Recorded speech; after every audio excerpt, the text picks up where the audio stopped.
Parent Cafe this afternoon. The Positive Behavioral Interventions in Community Settings, Family and Caregiver series. Welcome, and make sure to mute yourself, but please feel free to use the chat to communicate.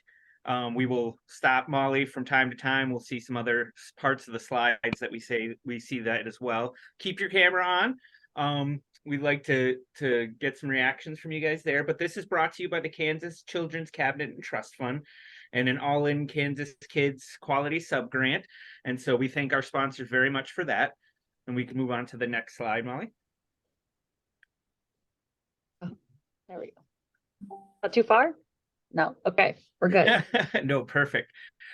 We are very, very excited to have you all here today. And like we said before, if you're new and just joining, write your name and your organization you're affiliated with in the chat box. Glad to have you here. We take that information and we send out a post review of the presentation, as well as send you updated information on upcoming cafes that will be starting back up in 2023. And we want to know what you want to learn from and gain from today and your participation. Integrated Behavioral Technologies in the Kids Place, with the support of University of Kansas Medical Center and Dr. Linda Heitzman Powell, are your hosts today, with your presenter, Molly Walter. We are so happy to have her here today. Next slide, Molly. So here's what we'll be doing today. Introduction, as you see, is going on for the first 5 minutes. Then our presentation will go on for about 45 minutes, and then we'll have a discussion. But in speaking with Molly, it sounds like our level up questions will be popping up all over the place. She's very interactive and has a few other exciting things planned as well. So we're happy to have her and very excited for this presentation. And our next slide will tell us that that our purpose is to improve our training and ensure that we are meeting our community's needs based on your feedback. So like I said, the post-training survey will be going out.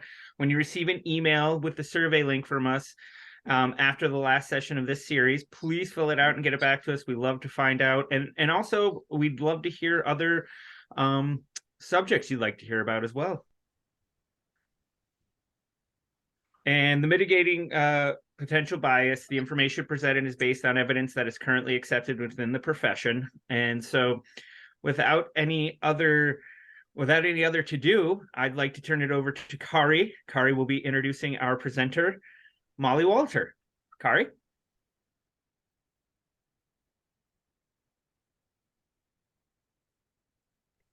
Okay, thank you. Sorry, I was trying to get that to unmute.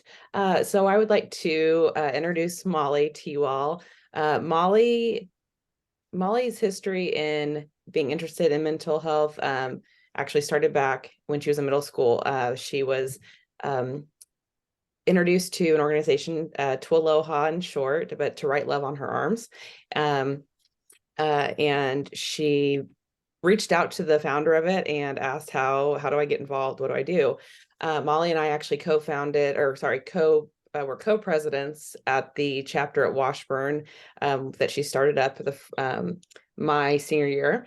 And she and I have been friends since. Molly graduated from Washburn University with her bachelor's degree in 2015, and then graduated from Illinois State in 2019 with her master's as an LPC. She moved back to Kansas in 2020 and has since been doing work at Bert Nash in the DBT program. Molly worked in her undergraduate at a couple of different settings, but one of which was a residential facility in Topeka, Kansas. And Molly's passion and empathy and ability to connect with individuals of all ages has always been something that's very impressive to me. So without further ado, I'd like to introduce everybody to Molly and let her take the floor. Awesome. Thanks, Kari. Appreciate it. So like she said, my name is Molly. So I am a DBT therapist at Bert Nash here. In case nobody's familiar, DBT is dialectical behavioral therapy. And real quick, just want to give you a little bit of an understanding of what DBT is, because what I'm kind of teaching today comes from Marsha Linehan, the creator of DBT. It's like her curriculum that she teaches. This is something that we teach to our clients. to teach them how to validate themselves, to learn how to validate others. So DBT stands for dialectical behavioral therapy. The dialectical part is, in short, it's stolen from philosophy. And so what this is kind of getting at is like two opposites, seemingly opposite things that coexist together, right? And that we can find where these things meet. And a lot of DBT is working on helping clients find the middle path, finding where kind of two extremes work together or can coexist together. So I always give the example, what's the opposite of sunny? Cloudy, right? Rainy. It can be raining outside and sunny outside at the same time. If you live in Kansas, you totally understand that happens quite often, right? And so that's that dialectical piece. We're really helping clients challenge this all or nothing extreme thinking. And then the behavioral part is it's a behavioral therapy. We're helping folks change behaviors, understanding how ineffective behaviors that are causing them harm affect their lives, and how those got reinforced, how those have become ways that they have learned to stay alive, and then change those to be more effective so they're not harming themselves or hurting other people in their life. So I say that because one of the assumptions in DBT is that all behavior has a cause. And what we mean by this is not that everything was meant to happen and that they're like, that's not what we're saying. You know, you are welcome to have your higher power beliefs. There's a lot of spiritual beliefs that people have that talk about kind of understanding and making sense of those things that don't make sense. And in the DBT approach, we want to embrace those things. But when we say that behavior has a cause, we're talking about that there is something that's reinforced or strengthened this behavior over time, right? There's a whole slew of things that happened for X to happen. There was A, B, C, D, all the things leading up to that. And that's really important when we're talking about validation. And you'll see a little bit why as we get into all of this. So for our agenda today, I'm going to try to be timely about this. I usually teach this in like an hour long way. So I'm going to go through it kind of quickly, but please do feel free to put questions in the chat.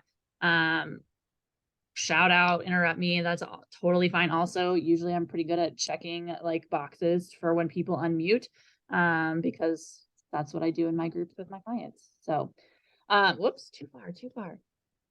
See, here we go. I'm just going to like mess up on my PowerPoint stuff. Stop. Okay, our agenda for today here, right? Be able to define validation, understand the different levels of validation, but also to be able to identify two different ways that you can validate others, as well as ways that you can validate yourself. So I know that John had been sending out the cover of like recovering from invalidation. And as I was writing this up, I was like, there's no way I can go through all of that in 45 minutes. So I'm going to talk about part of ways to recover from invalidation is also learning self-validation. So I'm going to try to touch on that. Maybe someday I can come back and teach a little bit more in depth about recovering from invalidation. So this is the PBS model that I'm going to hopefully be able to describe accurately here because I just got oriented to it myself. This is, kind of the model that IBT uses with their trainings. And so there's a couple of different interventions here that they use. So this primary intervention or prevention level is things for anybody, right? Good skills for all of us to learn. And this is what we're going to kind of be focusing on today is this primary level. This is something that I think validation is an important strategy for all of us to know, whether we are, professionals, students, parents, human beings living on earth, right? We live in community with other people. So we have to, hopefully learn validation skills to be most effective in our relationships. So when you all hear validation, what comes up? How do you define validation? What do you think of? Affirmation. Affirmation. Being heard. Factual information. Being heard. Do you say factual information, Margot? Yeah, factual information, being heard. Were there others I missed? Approval. Yeah. Oh, I'm so glad you brought up approval, Misty. Yeah, I think so often when we think of validation, we think of approval, understanding. Yeah. So how we define validation, DBT, is I thought I could do this with seeing all your faces, and I just think I might have to radically accept that that's not going to happen because I can't read what's on my slides with your faces up. So I'm so sorry. We should have done this in the 10 minutes before. I'm sorry, Molly, but there's a way that you can share just a portion of your screen. Oh my gosh. Is it this little box? Nope. So now, like, I'm sorry, people goers, if you escape from the presentation Okay. and then you say share, and then it will say, oh, Nope. not that kind of share. Like, click on where it says share screen. Oh, and my, Yeah. And then say Okay. advanced. yes, advanced. Oh, post. Then it'll say a portion of your screen. Doesn't say that for me. Do I need to stop sharing in order to do that? Oh, wait. Oh, up. I found it. And then you can drag the box. Yeah, there you go. You just drag the box around your slide, and now you have your PowerPoint there.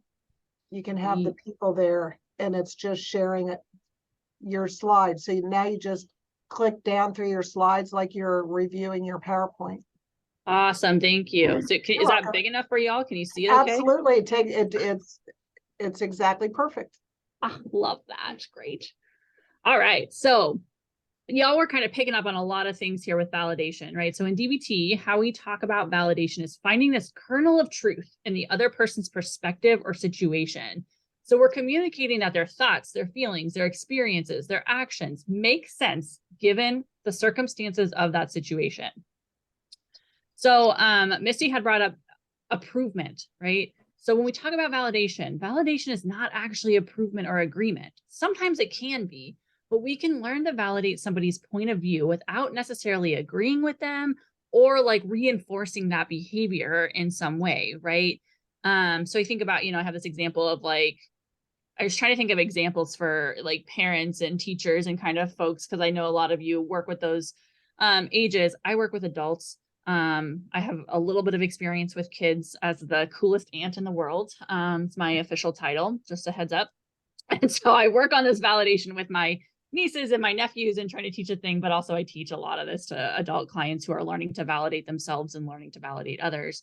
So this example in here, right? I know that you're upset about not going to your friend's house, right? You're validating that emotion of like, I know you're feeling really upset and disappointed by this, right? And my answer is still no, like, right? So you can validate their emotion without validating their behavior or changing your mind or agreeing with their point of view here. And we're going to talk about that as we go through all of this as well. So why do we want to validate folks? And I think this is, right, why should we do this, right? What's it matter? When we're validating somebody, think about a time, the last time you got like really, truly validated by somebody in your life, right? Or maybe it was like your own personal therapist, or, if you are a provider, I'm guessing you have lots of friends who are also providers in the mental health field, and thinking about, ways that they have like really acknowledged something where you're like, oh man, that felt really good. Like I'm so, like, they totally got it. Right. I was joking with Kari earlier. Kari and I have known each other for a really long time. And I said, oh, I have all kinds of examples of when we lived together. We lived together in college, about like validation and invalidation stuff. And we were joking about like, oh, all this invalidation. But actually, no, like Kari was one of the first people that I met that actually really as a friend showed me true validation and understanding, where we kind of would see each other on a really deep level of like, no, I totally get that because I've had that experience too. And it makes sense that you're feeling this way. So this really improves our relationships with other people. It creates really deeper levels of relationships with folks, reduces anger, negative emotions, right? If you are having an argument with your partner, your kid, a friend, whoever, a coworker, right? When we're able to validate what the other person is saying, it's going to reduce that pressure to prove who's right. And have you all like be able to problem solve a lot more effectively. And finally, invalidation is painful, right? When somebody isn't validating us or really invalidates us over and over and over again, creates a lot of problems. Like, it makes us feel really bad about ourselves. I think about even like when we are really young in our social environment, if we have a really invalidating social environment, this can lead to a lot of difficulties regulating our emotions and even can create trauma for folks sometimes. The folks that I see as a therapist, right, have had this really chronic invalidation and really struggle with emotion dysregulation. And it's, sometimes they're just biologically more sensitive to emotions, as some of us are. And then people don't understand this, or they intentionally invalidate them and say, no, that doesn't matter. Your emotions don't matter. Stop making such a big deal out of it. Stop throwing a fit. And that leads to them not trusting their internal experience. And when we can't trust our internal experience, we start to look for the environment to show us, like, am I feeling right? Is that what everybody else is feeling? And it can create a lot more difficulties with regulating emotions, having effective relationships and communication with others, all kinds of things that I can get into in another time. So we want to keep in mind that invalidation is really painful. Sometimes invalidation is necessary, right? If I said, yeah, all the sky's purple today, right? Y'all would be like, no, Molly, it's not purple. It's pretty gray out today, so it's not blue, but it's not purple, right? That's okay. If my facts are wrong, I want you to invalidate that, because I don't need to be going around saying the sky is purple, right? Because then people are going to be like, I'm worried about you, right? All right. So I'm going to talk about 6 levels of validation today. So paying attention, reflecting back, reading minds, which is in quotations because I am pretty sure nobody here is a mind reader. But if you are, that's super cool. And please let me know right now, because I want to know if you're reading my mind. Understanding, which is like understanding the facts, acknowledging the valid, and showing equality. I keep hitting my arrow button and then realizing that I am not sharing like a normal screen, so it doesn't work. So let's talk about levels 1 and 2 of validation here. So the first basic level, actually real quick, before I go into that, I want to kind of put in here, these levels of validation build on each other. It's going to be really, really hard for me to do level 6 validation, right? Which is showing equality if I don't know that person, right? Or acknowledging the valid of their history if I don't know their history. So these higher level validations like 4, 5, and 6, a lot harder to do if we don't really know that person. And all of these levels build on each other. Whoops, too far. Come on, computer. There we go. Okay, so level 1, basic level, paying attention, showing that what somebody is saying is meaningful and relevant. Kind of guidelines for this level 1 is really based off of, yes, active listening, 100%, right? This is really based off of neurotypical ways of paying attention, right? So a lot of facial expressions, eye contact, nodding your head, right? And I work with a lot of adults who are neurodivergent as well. And so we talk a lot about like, well, what does this look like if you struggle with making eye contact with people? How do you still show that you're interested by not doing some of those neurotypical ways that we pay attention? And if you have ideas, totally put them out in the chat. I'm somebody who is pretty neurotypical. And so these things make a lot of sense to me, but I love kind of expanding my knowledge of ways that maybe folks whose brains just work differently show that they're paying attention. I know like eye contact is really hard for a lot of people. So sometimes it is like maybe looking at their forehead or looking at the tip of their nose. And I think sometimes too, if eye contact is hard for you, kind of nod your head along, right? Generally we tend to naturally like lean forward towards people when we're talking and we're interested in them. I also coach my clients a lot of the time. If those things are hard, talk to the people in your life that you really care about. Let them know what it's like for you. How can they pick up on when you're paying attention if it doesn't look kind of what we generally expect for folks. And then level 2 validation here is reflecting back. So you're communicating that you heard what they said and you're repeating back what they say non-judgmentally, right? So we want to be open to correction here. We don't want to make assumptions. So, if, Kari, do you have an example for me? You want to role play with me now? Sure. Let's go. How can I practice paying attention, reflecting back? Okay, so we'll talk about the holidays coming up. So I'm going to go see my family, and my mom was going to go, but due to her recent surgery, she can't go. So it's kind of a bummer because I have a lot of like memories from my childhood with my mom being there for the holidays. And now that she's not going to be there, and my dad's also not going to be there, I'm excited to see my family, but I'm also kind of bummed out because it's not my immediate family. Yeah. So it sounds like you're feeling really excited to see some of that extended family, but are really going to be missing and feeling kind of disappointed your mom and your dad can't be there with you to celebrate. Yeah. Yep. And my sister lives further away. She's in Wisconsin, so she also won't be there. So it's going to be different. Yeah. It sounds like it's going to be just, a different feeling at Christmas time, and not having those people there is going to just be a little disappointing. Yeah. Yeah. Thank you, Kari. Yeah. Right. So you can see I just kind of picked up on what she said there, right? She mentioned being excited to see some of her family that she doesn't get to see very often. But she also mentioned, kind of feeling bummed, I think was the word that she used. And, you can repeat back like those same words that they use. Sometimes it's hard to reframe. You want to be careful that you're not parroting back what they say, though. If y'all have siblings, I have an older sister and I have 2 younger siblings as well. Also, being the cool aunt, my nephew and niece have started doing this now, where it's like, when you used to parrot your sibling and be like, well, mom said you should do this. And they're like, well, mom said you should do this, right? We don't want to do that, right? We don't want to do that kind of young kid. My niece and nephew right now are obsessed with doing it. And I forgot how annoying it was. And so we don't want to do that, right? Because it's going to come off kind of condescending and rude. So you want to kind of reframe a little bit if you can. And Molly, I think, when you were talking earlier about the differences and paying attention, one of the things I think for people that are neurodiverse, one way to show you're paying attention is by reflecting.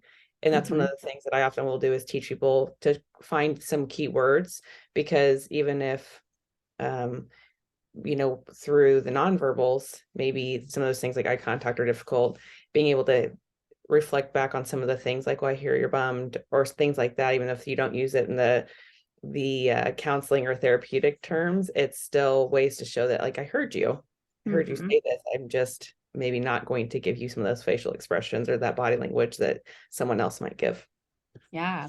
The other thing Molly- that I was thinking too about ways to pay attention without direct eye contact is we don't. I think one of the challenges that neurodivergent population experiences is that because they try so hard, it feels like they're staring. Yeah. And so teaching people that it's okay to look away, and then you just glance up and you like fleeting eye contact and look away again while nodding their head, right? Yes. And then using appropriate language. So yeah, there's a couple of different ways, and of course it depends on the individual. So Yes. Yeah, that's a good point. I took a nonverbal communication class in college, and I had a professor who was like, don't stare at people. And she just made direct eye contact with me, didn't blink, and walked towards me, right? That feels really intimidating. it is. So Molly, I have a quick question. Yeah, what's up? As a neurodivergent, usually when I reflect back, I like to bring in that I'm understanding what they said with a personal story. Is that to be frowned upon, or is it helpful to like know from a standpoint? Or I know that society teaches it like don't make it about yourself in a sense, but what the intention is I'm relating, or I'm trying to actually empathize with you from a similar situation. Is that kind of how it can also be used, or is it specifically just in like the therapeutic setting? No, I totally think that can go involved with it, and actually kind of ties into like level 4 validation too, of showing understanding, right? And I think, I think how you go about doing that is what matters, right? So if I were to say back to Kari of like, oh yeah, I totally get that, like I don't get to, there were so many Christmases where I didn't get to see my family because I live 6 hours away, and like it just sucks, right? Like that might come off a little bit more invalidating to her because I didn't really touch on any of the things that she just said, right? But I might go along and be like, oh yeah, Kari, I hear you. Like that sounds so stressful. Like I remember when I lived in Illinois and it was so hard for me to not to be able to see my family. Oh, there's a nap. And, I bet you're really just feeling really disappointed right now. Can you tell me a little bit more about that? Right. So you can kind of tie in like, yeah, I totally get it. Right. And that's this level 4 understanding. Like, I totally get why that would make sense about why you're feeling that way, because you're tying into that empathy of I've had this experience, so I understand. And so I think sometimes it's just about how you go about communicating that, right? Like that, again, like the not just kind of going back and start going into this whole story about like this terrible Christmas that you had where you just like cried on your couch and was all alone, right? Because that's going to focus the attention on you, right? And not on Kari. But I think you can absolutely tie into your own experiences and still validate people. Excellent. Thank you. Yeah. So let's go ahead and move into level 3 validation. So this is the quote unquote reading minds here. So, and reading minds is something that I think can be a really hard one. Again, if you are neurodiverse, right? And you don't always pick up on facial expressions and nonverbal communication, this gets a little bit trickier. So what we're doing with level 3 validation here is this reading mind is we're trying to kind of figure out what's going on with that person without what they're telling us in words, right? So we're reading their body language. What is their facial expression? What's their tone of voice? What's their posture telling you? We want to make sure that we're always being open to correction here, right? So we have, like I use a phrase as like, oh, I'm wondering if you're feeling this. Like if there's something a client or somebody, like I think about my 5-year-old niece, she's such a sweetheart, but she is, she's a very, very sensitive to emotion kid. She has ADHD. She's very sensitive to emotions and she's 5. So she's still learning how to communicate things for herself. And we're working on teaching her those things, helping her identify her emotions. And so, I remember one time a couple months ago, my mom was like looking for the remote. The kids had it, they had lost it. And they were like, where's the remote at? And so, I was like, whoever finds the remote gets a prize, right? The prize was literally just gonna be, you get to pick what we watch on TV, but cause I'm like, that'll motivate them, right? Well, of course, her older brother found the remote because he had it last.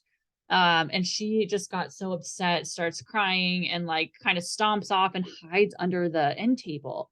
And so I go up to her and I said, Lena, I'm wondering if you're feeling kind of sad right now that you didn't find the remote, right?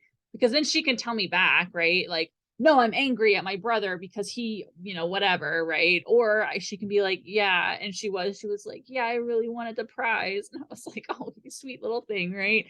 But sometimes we don't pick up on the nonverbals, right? Accurately. I know I've done that before with clients. And that's always embarrassing when you're a therapist. If you're a provider, you can probably be like, oh, I did not pick up on that, right? We're all human. We all make mistakes here, right? So we want to make sure that we can be open to correction. So I have a question. Yeah. So what's the difference between, I wonder if you're feeling a little mad right now versus, or I wonder if you're feeling a little sad right now versus, you look like you might be feeling sad. What's the difference? Is there a difference? It seems like there is. I'm not sure that there would be. I think it would probably just depend on the person, right? Like of like how, if you know that person well enough, how they would perceive that. I know sometimes when someone comes up to you and you are a little mad and they go, why are you so mad? And you're like, now I'm even more mad because you just assumed I was angry, right? Yeah. And so I'm not sure if there's much of a difference because I think that tone of voice of like, you look like you might be upset right now, right? It still has that question in there, right? The inflection at the end of your voice. So I think that also is a perfectly great phrase to use with folks. So it might, kind of maybe you versus I statements. Yep, that might be it too. And I think the other thing too is also maybe tone of voice as well, because if you have an accusatory tone of voice, then it's almost invalidation, right? Or blame, versus if you're truly questioning for understanding, then that's a hard skill. It is. And this is so hard, right? It's, I can lay this all out here and this stuff probably will make sense to y'all logically, but actually putting this into practice is really hard.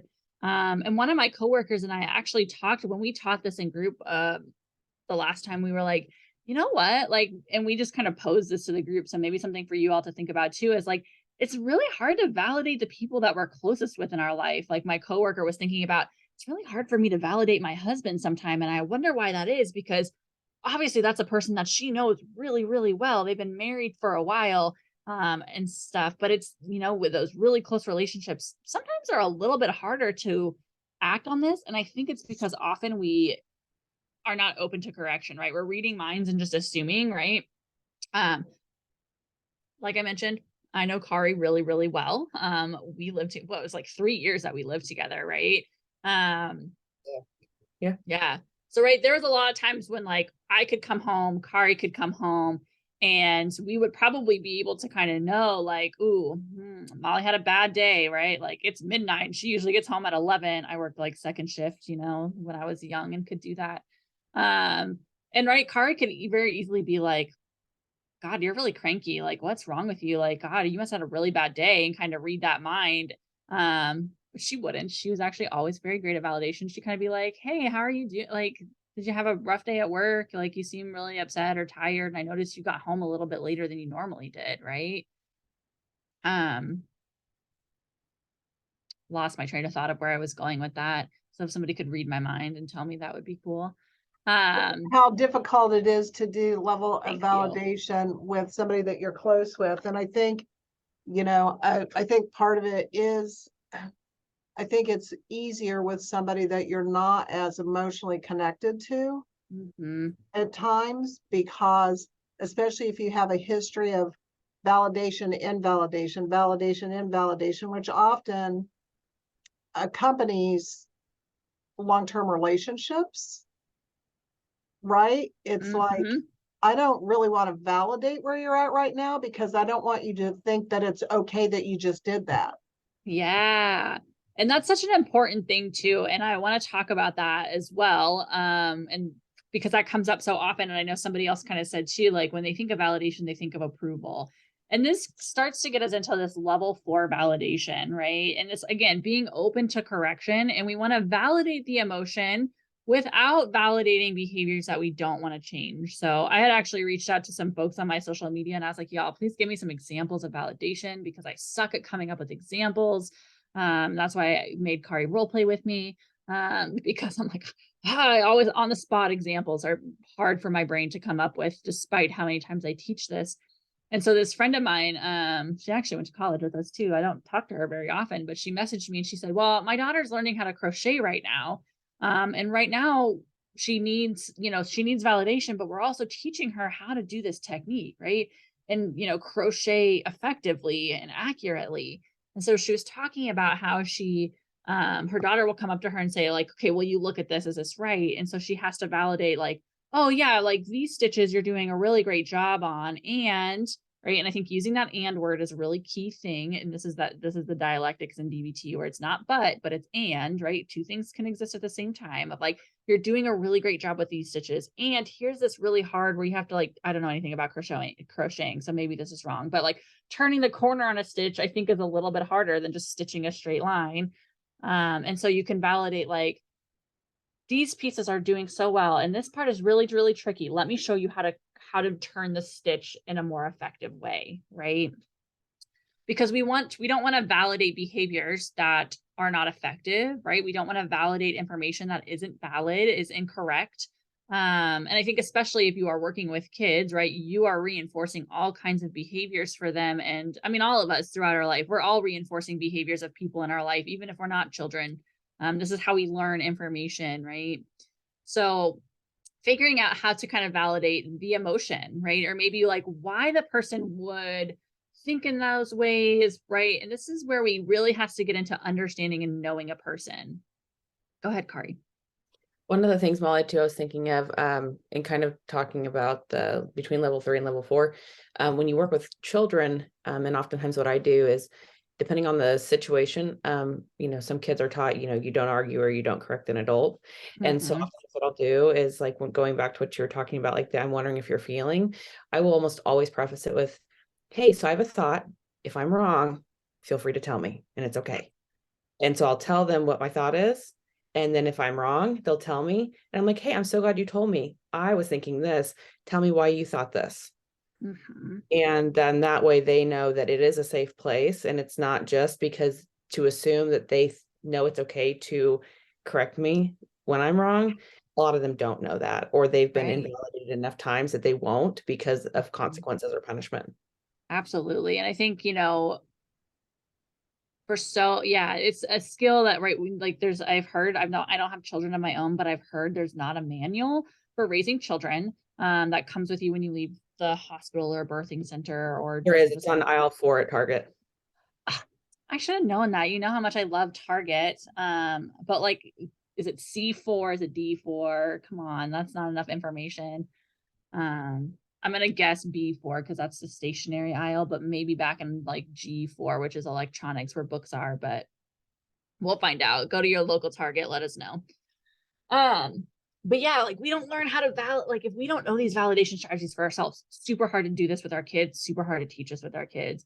And if you are a provider, if you are, you know, working with kids, or again, anybody, because we all need validation, it's so, I think, so important to kind of give people that opportunity to do that. I feel like when I was in college, when I met Kari, Margot is also here. We know her from college as well. Right. This is where I was learning a lot of these things where I was like, wow, these people really get me, right? They really understand me because they would do a lot of these techniques. And oftentimes we don't have the language to say like, oh yeah, I do that all the time. And I just didn't realize that's what it was, right? I have a little level up here. If you want to pop in the chat just for the sake of time, like how would you validate this person on reading minds? Like what is their body language telling you? And while you're all doing that, I'm going to kind of go over like this level 4 understanding. So again, this is where somebody's, how we understand them, their learning history, their previous experiences. What do we know about them that makes sense in this situation, right? So if I don't know Kari, if I've never met her before, and she said, you know, I'm really feeling really bummed, I don't get to see my mom for Christmas, right? I can reflect back and be like, yeah, that sounds really tough. Like I can't, you know, I would be really sad if I couldn't see my mom too, right? But because I know Kari really well, I might be able to validate and say like, oh yeah, Kari, that must be so hard for you because I know holidays have been really hard for you since your dad passed, right? That's something that I know about her. Sorry, Kari, that's a really It's okay. sensitive thing to validate you on, but I think you did mention earlier that your dad is no longer here too, right? And like, you know, like I can't imagine how hard it is, or even just this time of the year, right? Being able to say like, Kari, I know how hard this time of the year is for you because I was there when your dad, you know, got sick and we, you know, that happened so quickly. So I can imagine how not being with your mom could really feel like that Christmas that was so hard for you, right? Those of you who don't know Kari, didn't know her at the time, may not know those things about her, right? If Linda were to say something to me here, Linda and I have met, this is the second time Linda and I have met, right? I wouldn't be able to validate her at that level because I don't know her learning history. I don't know, you know, her background, what her holiday experiences have been like, any of that stuff, right? So this is where we're trying to really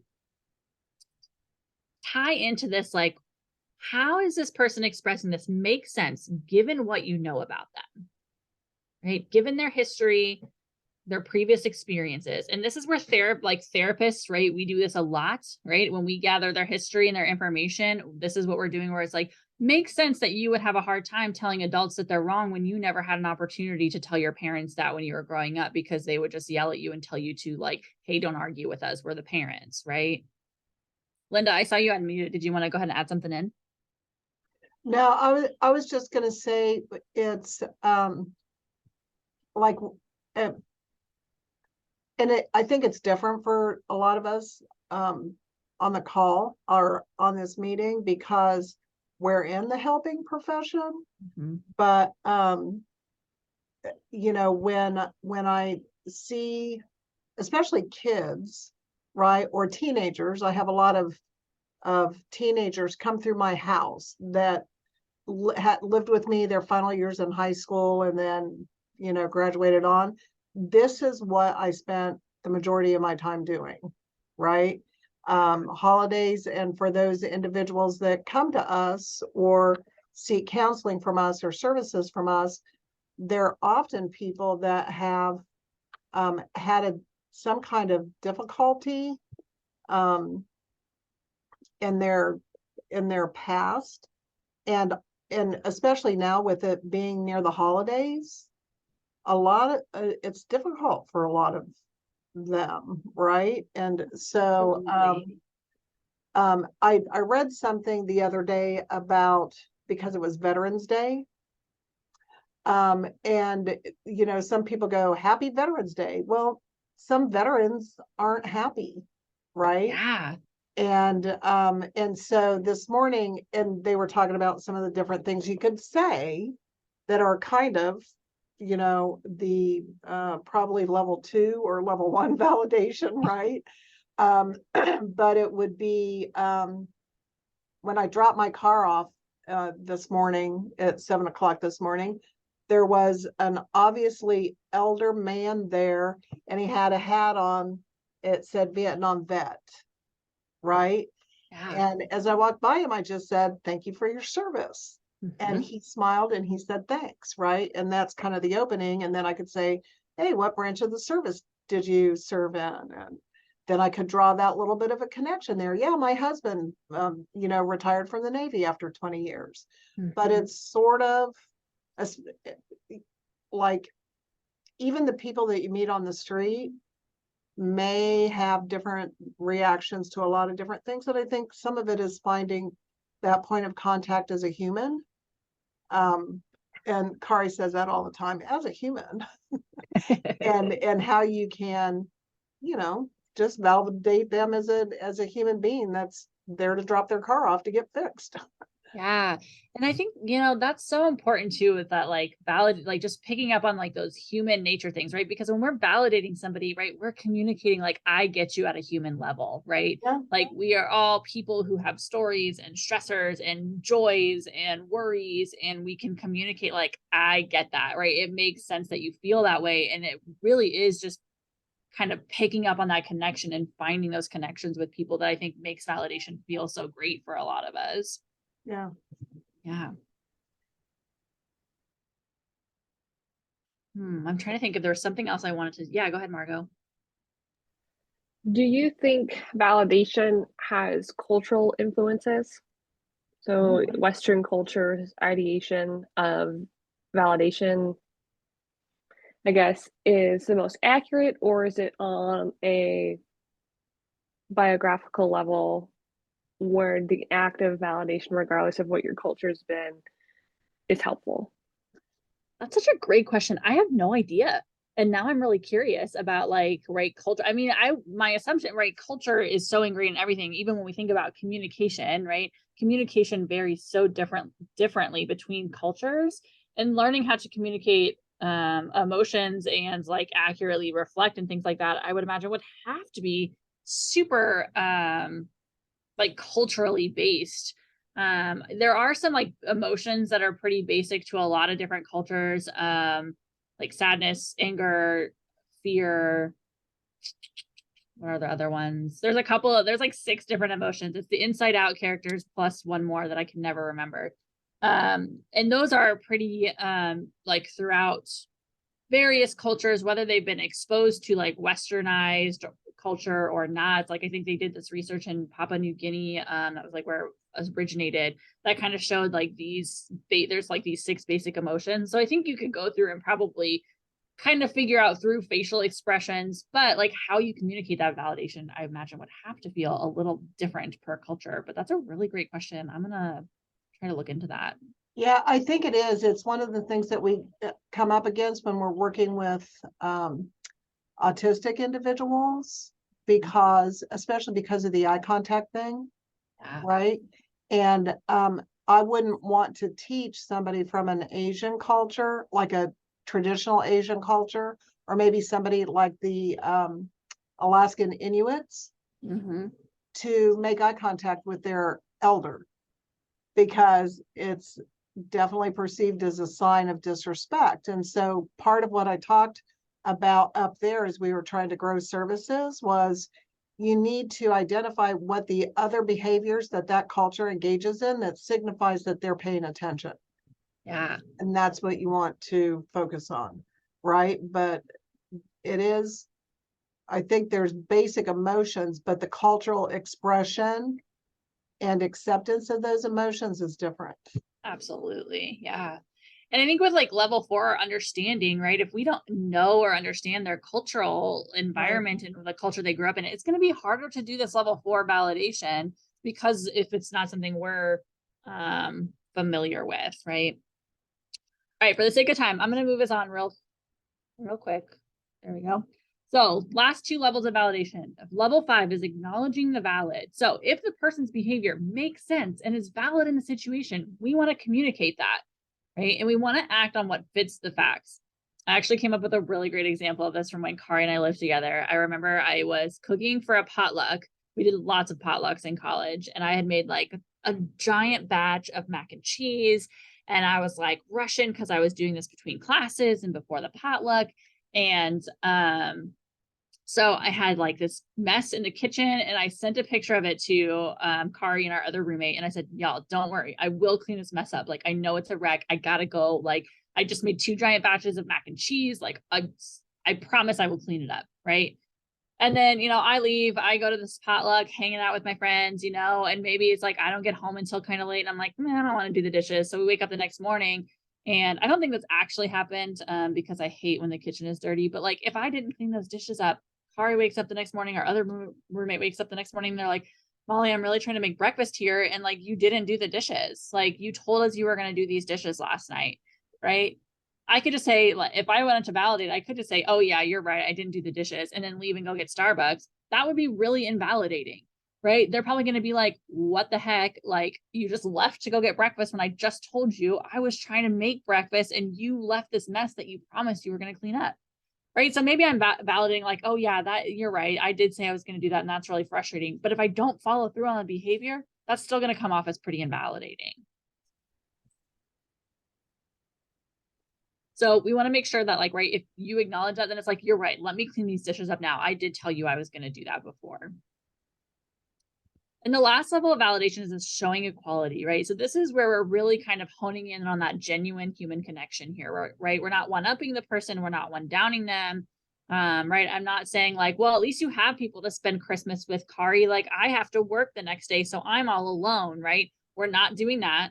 Right? We're responding to them as if all of their behavior makes sense and is reasonable given their history, right? In DBT, we talk about all behavior makes sense given the history. We may not get to know that history, but there's some way that we can make sense of this behavior, and it makes sense that this person is acting or doing something this way because of the reinforcement that's happened. And we want to admit mistakes if we made a mistake, right? So I think about, like, again, my niece and nephew. If I'm trying to think. I yelled at my nephew for something one time, and I was like, dude, what are you doing? Why did you do that? I just told you to stop playing your video game or to stop turning the music up really loud. He goes, no, I didn't do that. Lena did that. She turned it up. Right. And then I see Lena over here grinning like she definitely did something she knew she wasn't supposed to do. I need to go back and be like, you're right, Kyler. I'm so, like, I can see you're really, really upset at that. And that wasn't fair of me. And I was wrong to yell at you for that. I'm sorry. Right. So we want to be, genuine. We want to apologize if we made a mistake. I think it's hard for us to do that as adults if it's something with other children. Right. But it's so important to teach children that, I think, too. And doing that with other people. Right. Our partners, again, really hard to validate our partners sometimes if we're pissed at them for something. Sorry, language. I used to work in substance abuse, so I'm really glad nothing worse than that word has came out of my mouth throughout this presentation. But right, we want to make sure that we're acknowledging when we make mistakes. Any questions about the levels of validation? I know I kind of rushed through those last two. This is a 2-day seminar with practice, and yes, I'm like, honestly, in an hour. We could do a 4-hour, like, all day training in this, like maybe 2 days. We could totally do it. So before I wrap up real quick, I want to talk a little bit about how do you apply this stuff to yourself? Because as much as it's important to validate other people, it is so, so important to learn how to validate ourselves. If you ask any of my clients, they would probably tell you that self-validation is my all-time favorite skill that I teach them. And I teach a lot of skills to clients in DBT. So this is favorite skill because I think it's so important, right? So if we're doing these different levels of validation with ourselves, right? The first 2 levels, I think, are ones that we all need a lot of practice with. I know I need a lot of practice with these. I remember being in college and having a friend say, like, oh, I'm just really struggling with anxiety. And I'm like, oh, that sounds really miserable. Like, I've never felt anxiety before, and it just sounds really awful. And then I realized later in grad school, I was like, oh, actually, I felt anxiety my entire life and nobody ever taught me what anxiety felt like in my body. Great, lovely, right? So many of us don't get taught what it's like to observe emotions in our body. So really, I'm gonna kind of hone in on these first two levels of validation here, right? We have to learn how to observe what we're feeling in our own body and then reflect that back to ourselves, label that emotion, right? Okay, I've noticed I'm like talking really fast and my heart is racing and I'm really tense in my body. That communicates that I'm feeling anxious. And so for me, I'll say, all right, I'm feeling anxious right now. And that allows me to kind of take some deep breaths. And even just saying, like, okay, I'm feeling anxious. I notice my anxiety go down a little bit, right? So do not underestimate how important it is just to observe and describe or label that emotional experience that you're having. And I that wanna takes a give- lot of practice. Go ahead. I want to give you an example. Yeah. Okay, I'm like, I typically don't have a fear of public speaking. I'm really pretty comfortable in my own skin, right? I was going to a meeting with department, my superiors here at K Med Center, right? Mhm. And I was talking about something that I do every day in my work, and my mouth was really dry. And I'm like, man, I can't get enough to drink. And then like I started feeling that tension internally, right? And I'm like, I'm acting like I'm anxious or something, right? It's like, Yeah. what do I really have to be anxious about? And so I'm like, And there's that invalidation. What do I have to be anxious about? right, yeah, like the level 6, don't judge yourself. I'm like, Mhm. this is, like, what do you do when you're anxious? Okay, here's what I teach the people that I work with. In through your nose, out through your mouth, right? And so it worked, but it was just really funny that, you know, you progress through several of these different levels. And Mhm. sometimes you go level 1, level 2, level 6. Wait, I need to jump back to like, this level. And anyway, so yeah, it's not static. What'd you say? It's not static. Yes, definitely not. Right. I think it's, yeah, especially with this like self-validation and, oh, my internet connection is unstable. Did I freeze on y'all? No. Okay, cool. It feels like such an invalidating thing when Zoom I know. says that to you. You're like, how dare you call me It's an unstable, right? incredibly self-aware statement, I have to say. It is. So yeah, we really want to kind of focus on these things, right? I think level 3, reading minds, like reading our own minds, is kind of a hard one. But I know for me, like sometimes I'm really good at pushing my emotions down. And so my body language will be telling me something that I'm not picking up on. You have to kind of get to know yourself a little bit more. Might be going to your own therapist to understand the causes behind our behavior, because we don't always have that awareness. It's really, really hard for us to make sense of that stuff because our brains are doing that to protect us from maybe past trauma or just protect us from something else. And so you want to kind of start to figure out those causes for yourself. And I think the most important thing, right, is it's like, don't judge yourself for having feelings or for like engaging in a behavior that you're not sure why you engaged in it or that maybe wasn't effective, right? Like you are a human being. We all make mistakes, right? We are allowed to learn and grow from things that we've experienced. And it's a lot harder to grow from those things if we're judging ourselves and being like, oh, I'm such a terrible human being. Why did I do that thing? Why did I say that thing? Right? There's probably some sort of reason behind it, but we can't change it if we're just beating ourselves up for it. So that's what I got for you. I know I kind of rushed through those last things because like I said, could talk about this forever. Scroll down, please, computer. Thank you. So Molly, Yes. I have to hop off, but I wanted to, if you can go back to the very first slide with the PBS model. Yes. And this is just more for something just for food for thought for you, just because this is your first exposure to it. So you're right. When you think of primary, right, everybody can use validation. But if you think of the tertiary model, right, it's individualized. You're going to validate everybody differently and differently based on your level of knowledge of them, differently on perhaps how they communicate. So just food for thought for you, like when you think of the PBS model, primary, secondary, tertiary, how it's applied to DBT and validation specifically. Tertiary is really where it maps on nicely as you get to know the person, because it is going to become so specialized and so unique to that relationship. Definitely. No, I'm glad that you shared that. Oh, Linda's showing. Yes, I was like, it's very blurry, but I see a triangle. Yep. So, but Yeah. just wanted to share that with you. Any other thoughts or questions before we wrap up here? I'm sure y'all. Oh, Linda, you're muted. Sorry, that triangle, I just got that triangle from my colleague in Portugal. And it's at a social emotional learning conference in Portugal, and they're showing that triangle. Oh, cool. Isn't that cool? Like the different levels of support you need, not just with physical, academic, but also social emotional growth and development. So you're part of a good crew here, you guys. Heck yeah, I love that. Thank you so much. Yeah, thank you all. I appreciate y'all being engaged and kind of getting involved in conversation, because it gets boring listening to me talk straight. So I appreciate everything from y'all. And I believe I'm going to turn it over to John, maybe to share any wrap up stuff. No, just a wonderful presentation, and not to be the one always trying to fill up our parent cafe schedule, but I think a continuation on this, and the other part that you wanted to go over might be a 2023 time. We would love to have you back.